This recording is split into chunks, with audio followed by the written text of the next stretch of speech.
ऋणानुबंध हे एक अजब कोड आहे जे सुटता सुटत नाही। म्हणजे आपल्या आयुष्यात प्रत्येक माणूस काहीतरी कारणानेच येतं, विनाकारण कुणीतरी आलंय असं कधी होतच नाही।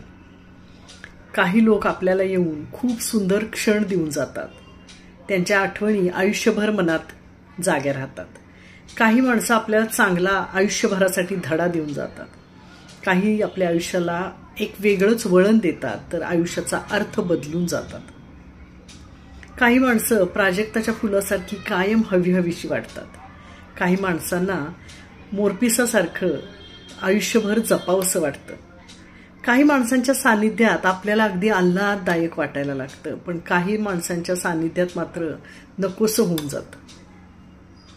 आपण याला कर्मा म्हणतो, प्रारब्ध म्हणतो, पण मला मात्र असं वाटतं की परमेश्वर फक्त दोन गोष्टींसाठी प्रत्येक माणूस आपल्या आयुष्यात आणतो। एक म्हणजे त्या माणसापासून शिकण्याचा धडा, आणि दुसरं म्हणजे त्या माणसाने दिलेल्या आठवणी।